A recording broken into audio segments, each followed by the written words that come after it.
नमस्कार। गुजरात दंगों के दौरान गैंगरेप और परिवार के कई सदस्यों की हत्या के मामले में उम्र कैद की सजा पाए 11 दोषियों को छोड़ने के गुजरात सरकार के फैसले पर लगातार सवाल खड़े हो रहे हैं। विपक्ष सरकार पर हमलावर है। इस मामले में पहली बार बिल्किस बानो का बयान सामने आया है। उनके बयान में उन्होंने कहा है कि 11 दोषियों की रिहाई ने न्याय पर मेरे भरोसे को तोड़ दिया है। अन्यायपूर्ण फैसला लेने से पहले किसी ने मेरी सुरक्षा के बारे में नहीं पूछा। जब पता चला कि जिंदगी बर्बाद करने वाले 11 दोषी रिहा हो रहे हैं तो 20 साल पुराना भयावह अतीत मेरे सामने मुंह बाए खड़ा हो गया। मेरे पास शब्द नहीं है, मैं सकते में हूं। किसी महिला के लिए न्याय का ये नतीजा कैसे हो सकता है? मैंने देश के उच्चतम न्यायालय पर भरोसा किया है। धीरे धीरे अपने भयावह अतीत के साथ जीना सीख रही थी, लेकिन दोषियों की रिहाई से मेरी शांति भंग हो गई है। न्याय से भरोसा उठ गया है। मेरा दुख और मेरा घटता भरोसा सिर्फ मेरी समस्या नहीं है, बल्कि अदालत में न्याय के लिए लड़ रही सभी महिलाओं की बात है। गुजरात सरकार मेरी और मेरे परिवार की सुरक्षा सुनिश्चित करे, बिना खौफ के हमें शांति के साथ जीने का मेरा अधिकार बहाल करे। तो आपको बता दें, इस मामले पर अब कांग्रेस के नेता राहुल गांधी ने ट्वीट किया है। उन्होंने लिखा है, 5 महीने की गर्भवती महिला से बलात्कार और उनकी 3 साल की बच्ची की हत्या करने वालों को आज़ादी के अमृत महोत्सव के दौरान रिहा किया गया। नारी शक्ति की झूठी बातें करने वाले देश की महिलाओं को क्या संदेश दे रहे हैं? प्रधानमंत्री जी, पूरा देश आपकी कथनी और करनी में अंतर देख रहा है। तो AIMIM के जो प्रमुख हैं असदुद्दीन ओवैसी, उनका भी बयान आया है। कहा है कि गुजरात में चुनाव आ रहे हैं, इसलिए बहुमत के लिए बिल्किस बानो केस के दोषियों को रिहा किया गया है। हम प्रधानमंत्री मोदी से दरखास्त करते हैं कि वे इंसाफ करें, आदेश को रद्द करें। तो बिल्किस बानो के जो पति हैं याकूब, उन्होंने कल ही NDTV से बातचीत की और कहा है कि एक ही झटके में इतने सालों की लड़ाई खत्म हो गई। बिल्किस बहुत मायूस हैं, हमें बहुत डर लग रहा है। देखो, इस वक्त हम बहुत सदमे में हैं।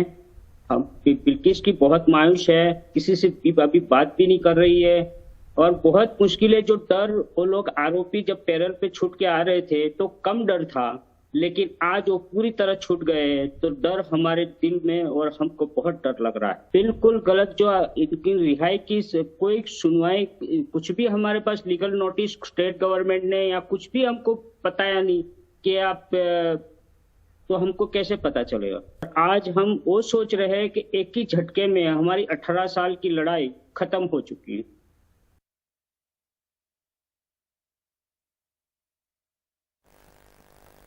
इस मामले पर बात करने के लिए हमारे साथ खास मेहमान हैं। रंजना कुमारी हैं, निदेशक है सेंटर फॉर सोशल रिसर्च, और डॉक्टर मीरा चड्डा बोरवनकर हैं, पूर्व IPS अधिकारी हैं, NCRB की भी प्रमुख रह चुकी हैं।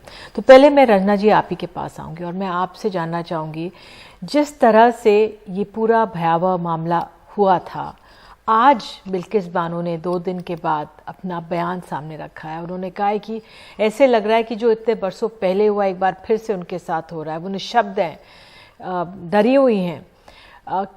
क्या किस तरह का मैसेजिंग जा रही है इस तरह के कदम से? देखिए, बेहद गंभीर समस्या इस समय हम सब पूरे देश की महिलाओं के सामने आज खड़ी कर दी है गुजरात की सरकार ने। वो समस्या ये है कि आखिर हम न्याय की 17 साल की लड़ाई के बाद अगर सजा मुकर्रर होती है, और वो भी कोई छोटी मोटी एजेंसी से नहीं, CBI की इन्वेस्टिगेशन है, उन्होंने कन्विक्ट किया है, उसके बाद वो बॉम्बे हाई कोर्ट की तरफ से और उसी साथ साथ में सुप्रीम कोर्ट की तरफ से उस कन्विक्शन को अपहोल्ड किया गया है, उसके बाद सजा होती है। और फिर ये प्रक्रिया क्या है, हम सब लोग जानना चाहेंगे कि अगर देश की राष्ट्रीय एजेंसी अगर किसी को साबित करके और उसको उन लोग को जेल में डालती है, तो उसके बाद किस तरह से राज्य सरकार के हाथ में ये ताकत दी है, सुप्रीम कोर्ट ने दी है या हाई कोर्ट ने दी है या केंद्र सरकार ने दी, किसके इशारे पर, किसके कहे जाने पर, किसकी आदेशित करने पर इस तरह की रिहाई की गई है। और 11 के 11 छोड़ दिए गए, मतलब क्या, इसका क्या मतलब? इसका मतलब है कि आज हम न्याय के दरवाजे को अपने लिए बंद पा रहे हैं। आज हमें मालूम नहीं है कि हमारे देश की महिलाएं जो जिनके साथ गैंग रेप हो रहा है, जिनके साथ हत्या, गैंग रेप, और कितना हंगामा मचा था निर्भया के बाद कानून बना और कानून में ये बात स्वीकृत की गई कि भाई इस तरह के जघन्य अपराध के लिए, जिसमें इसमें तो सिर्फ रेप भी हुआ है और छोटी सी बच्ची को मारा गया है, परिवार के अन्य व्यक्तियों की हत्या की गई है और दोषी पाए गए लोग हैं। ऐसा नहीं कि इनमें से किसी को किसी के कहने पर जेल में बंद कर दिया गया या कुछ, बल्कि तब तो कहते थे फांसी दो और निर्भया के हत्यारों को फांसी दी गई। अब क्या हो गया, अब अचानक क्या बदल गया कि जो लोगों ने इतना जघन्य अपराध किया है उनको आप छोड़ दे रहे हैं और छोड़ने के बाद जो आपने बिल्किस बानो के बारे में सोचा है कि उनकी जिंदगी इतने सालों तक क्या रही और क्या होने जा रही है, उनकी सुरक्षा की कोई भी जिम्मेदारी किसी ने आज ली है? केंद्र सरकार ने, राज्य सरकार ने। और फिर ये सबसे पहले तो हम प्रश्न चिन्ह उठाना चाहते हैं इस पूरी प्रक्रिया पर कि आपने किन सर्कमस्टांसेस में किस तरह की आपने कुछ ऐसा क्या पाल लिया जिससे कि अचानक आजन्म कारावास के कैदियों को 11 के 11 कैदियों को आपने छोड़ दिया। बिल्कुल, ये वाकई में जी बहुत ही अहम मामला है। मैं कह दूं बस खाली एक छोटी सी बात और मैं यहाँ जोड़ना चाहती हूँ कि देखिए, जब आपने उस पूरे देश को प्रक्रिया आप बताएंगे, और मैं तो सुप्रीम कोर्ट से इस समय पूछना चाहती हूँ कि जिस कानून के तहत, जिस इन्वेस्टिगेशन को देख के, जो एविडेंस को देख के आपने अपहोल्ड किया, आज उसकी किस तरह से ये क्या हो रहा है, किस तरह से लोग राज्य सरकार उसका माहौल बना रही है। सुप्रीम कोर्ट का कोई मतलब नहीं रहेगा, हमारे लिए कोई न्याय नहीं, देश की महिला के लिए कोई न्याय नहीं है इस देश में। बिल्कुल, हमारे साथ डॉक्टर मीरा चड्डा बोरवनकर भी हैं, पूर्व IPS अधिकारी हैं। मैम, मैं आपसे पूछना चाहती हूँ कि अगर एक बलात्कारियों के साथ नरमी भरा अगर ये बर्ताव किया जाएगा, ये किस तरह की मैसेजिंग है? ये भी अपने आप में बहुत गंभीर सवाल है। बिल्कुल, मैं आपसे सहमत हूं और मैं रंजना कुमारी मैम से भी सहमत हूं। अगर बिल्किस बानो चुप भी रहती तो हमें चुप नहीं रहना है और ना ही हमें चुप रहना चाहिए। ये देश की महिलाओं और पुरुष, हम ये क्यों सोचते हैं कि पुरुष हमारे साथ नहीं है, हमारे सब के लिए एक बहुत गंभीर प्रश्न है कि जिस केस में डेथ पेनल्टी हो या लाइफ इम्प्रिजनमेंट, जीवन भर की शिक्षा हो, कैद हो, उसमें एग्जीक्यूटिव को, यानी कि गवर्नमेंट को, पॉलिटिकल पार्टी इन पावर को ये अधिकार ही नहीं है कि वो उसे रिमिट कर सके। तो जो अभी रंजना कुमारी मैडम ने प्रश्न उठाया कि ये प्रक्रिया क्या है, तो ये प्रक्रिया एक well drafted, well design prison act के आधार पर है, परंतु उसमें आप जिसे मौत की सजा है या जिसे जीवन कारावास की सजा है, उसे आप रिमिशन नहीं दे सकते। इसलिए मैं बहुत होपफुल हूं कि ये जो सरकार का, गुजरात की सरकार का निर्णय है, इसे सुप्रीम कोर्ट बदल देगी। और मैं फिर कहना चाहूंगी, इस गुजरात सरकार के निर्णय के विरुद्ध सब महिलाओं और पुरुषों को इकट्ठा आकर एक प्रेशर ग्रुप निर्माण करना चाहिए। बिल्कुल रंजना जी, प्रेशर ग्रुप निर्माण बनाने की तो बात है, लेकिन आपको पता होगा जब चुनाव आते हैं किस तरह से जो ट्रिपल तलाक का मसला था और कहा गया कि जो मुस्लिम समुदाय की महिलाएं हैं उन्होंने इसका स्वागत किया और सरकार की तरफ से बार बार इस बात की दुहाई दी गई कि कितना उनके महिलाओं के लिए ये कदम उठाया जा रहा है। तो अब इस बिल्किस बानो पे जो ये मामला था और न्याय उसको मिला भी था, कानून की पूरी प्रक्रिया हुई थी, उसकी अनदेखी करना, ये हमें क्या दिखा रहा है? देखिए, ये तो साफ साफ संदेश है कि आपके लिए कोई न्याय नहीं है, बिल्किस बानो का ही मामला नहीं है, ये हम सबके लिए कोई न्याय नहीं है। तमाम जो रेपिस्ट हैं, क्या आप सबको रिमिशन देंगे? क्या आप सबको छोड़ेंगे? और नहीं छोड़ेंगे तो क्यों नहीं छोड़ेंगे? क्या आधार बनेगा जिससे कि आप उनको बंद करके रखेंगे? क्या वो रिमिशन नहीं मांगेंगे? और रिमिशन के में केंद्र सरकार की तरफ से ये पूरी तरह से आदेशित किया जाता है कि जो रेप में बंद है और जिसको आजीवन कारावास है, जिसको फांसी की सजा है, आप उसको रिमिशन नहीं दे सकते हैं, क्योंकि वो साबित हो चुका है कि उसने इतना जघन्यतम अपराध किया है। इतना आसान तो होता नहीं फांसी की सजा और आजीवन कारावास सुनिश्चित करना।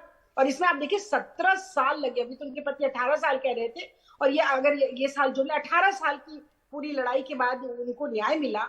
और अब आप क्या कहना चाह रहे हैं कि नहीं, वो गलत फैसला था? इसका मतलब सीबीआई की इन्वेस्टिगेशन सारी गलत थी। इसका मतलब कि जो हाईकोर्ट ने अप्रूवल किया, तो हमारी न्याय व्यवस्था की तो चिंदी चिंदी उड़ा दिया आपने। और महिलाओं के सामने आपने ये खोल के रख दिया कि रेप हो, आपका मर्डर हो, आपके साथ दहेज हत्या हो, आपके साथ कुछ भी हो, आपके लिए न्याय की कोई व्यवस्था नहीं है। ये क्या है? मतलब किस तरह का मैसेज है? और इस मैसेज के चलते आप ये समझ लीजिए कि कितनी महिलाओं का मन आज जिस दिन से ये सुना गया है तब से कितनी महिलाओं का मन दुखित है, टूटा हुआ है। परिवार के लोग भी, और मैं सही मानती हूँ कि सिर्फ महिलाओं का नहीं है, पूरे परिवार का मामला है। जब एक बच्ची का रेप होता है तो पूरे परिवार के लिए, एक बिल्किस बानो का पूरा परिवार छिन्न भिन्न हुआ। कितने लोग मारे गए, छोटी सी बच्ची को दीवार पे फेंक के मारा। जो चीजें इन्वेस्टिगेशन में साबित हुई, आज आप उसको झुठला रहे हैं और आप कह रहे हैं कि नहीं आजीवन कारावास नहीं, कुछ साल कारावास इन्होंने काट लिया तो अब हम इनको छोड़ देते हैं। और आपने छोड़ा किस दिन? आपने देश की आजादी, जिस दिन हम संविधान को कि वो मतलब के तहत अपने आप को, संविधान को अपना छत्र छाया मान के उसके तहत हम स्वतंत्रता का स्वागत कर रहे हैं, और उस दिन आप देश की महिलाओं को कह रहे हैं कि नहीं, रेप हो जाए, मर्डर हो जाए, तुम्हारा कोई, तुमको मिट्टी का तेल जला के तुमको गिरा के कोई जला दे, लेकिन तुम्हारे लिए कोई न्याय नहीं है। बिल्कुल रंजना जी, ये स्वतंत्र छोड़ देंगे और खुली छूट मिल गई है। कल को उनमें से जाके 2-4 लोग अगर कुछ कर दें बिल्किस बानो को, जिम्मेदारी किसकी होगी? बिल्कुल अपराधियों के ऐसे में तो हौसले बुलंद हो जाएंगे। डॉक्टर मीरा, मैं आपसे ये समझना चाहूंगी, अब कानून जिस तरह से बिल्किस बानो और तमाम जो लोग हैं सरकार से गुजारिश कर रहे हैं कि भाई अपना ये फैसला वापस लें, लेकिन कानून की नज़र में आगे कैसे? आपने कहा जैसे सुप्रीम कोर्ट भी इस मामले पे खुद संज्ञान ले सकता है, लेगा भी, पूरी उम्मीद है, लेकिन कानूनी की प्रक्रिया या नियम है, नियमावली क्या कहती है? तो नियमावली वही कहती है कि जो सिंपल गुनाह है, जिसमें आजीवन कारावास नहीं और जिसमें मौत की सजा नहीं, वहां एग्जीक्यूटिव अपना, मतलब जो राजनीतिक पक्ष आज रूलिंग पार्टी है, एग्जीक्यूटिव है, वो अपना अधिकार यूज करके लोगों को छोटे क्राइम में रिमिशन दे सकती है। तो इस प्रोसीजर में मेरे को ये कहने की इच्छा है कि गवर्नमेंट जो है गुजरात की बहुत एरोगेंट, उनका ये एक इलीगल, एरोगेंट और रॉन्ग निर्णय है। या तो वो खुद ही वापस ले लें या सुप्रीम कोर्ट उनको वापस लेने के लिए मजबूर करेगी, क्योंकि ये गलत निर्णय है और इस गलत निर्णय को बदलने के लिए देश एकजुट है। मेरे को जब से ये निर्णय आया है, इतने फोन कॉल्स, इतनी मेल्स और इतने सोशल मीडिया में लोग आए हैं कि महिला हो या पुरुष हो और कोई भी धर्म हो, वो सरकार, गुजरात सरकार के इस निर्णय के बिल्कुल विरोध में है। और आप ये देखिए सोशल मीडिया में वो जो आजीवन कारावास से छूटे आरोपी हैं, उनको मिठाई दी जा रही है, उसे सेलिब्रेट किया जा रहा है। ये एकदम गलत मैसेज है जो देना ही नहीं चाहिए था। अगर आ गया है तो उसे वापस लीजिए। बिल्कुल, आपके शब्द बहुत महत्वपूर्ण हैं डॉक्टर मीरा चड्ढा बोरवनकर, क्योंकि आप एनसीआरबी की भी प्रमुख रह चुकी हैं। पूरा क्राइम डेटा किस तरह से हमारे देश के सामने है, वो एक बहुत महत्वपूर्ण चीज़ है। रंजना जी, आपने अपनी बात साझा की, वाकई में हर महिला आहत होगी और जो परिवार में लोग आहत होंगे और अपराधियों के हौसले बुलंद भी ऐसे हो सकते हैं। तो सरकार फिर से इस पर पुनर्विचार करे, यही गुजारिश रहेगी। आप दोनों जुड़े, इसके लिए बहुत बहुत धन्यवाद। फिलहाल एक छोटा सा हम लोग ब्रेक ले रहे हैं, बने रहिए इस कार्यक्रम के साथ।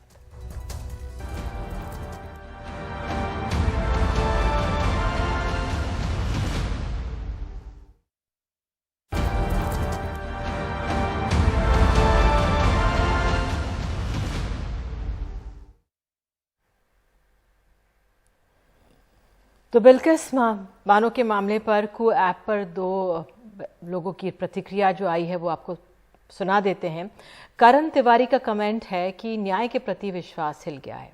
उधर शिव कुमार सच्चान का कमेंट है, उन्होंने लिखा है कि ये भारत के इतिहास में किसी महिला को मिले न्याय की हत्या करने जैसा है। बहरहाल आइए कार्यक्रम में आगे बढ़ते हैं कि अहम खबर आपको दिखा दें।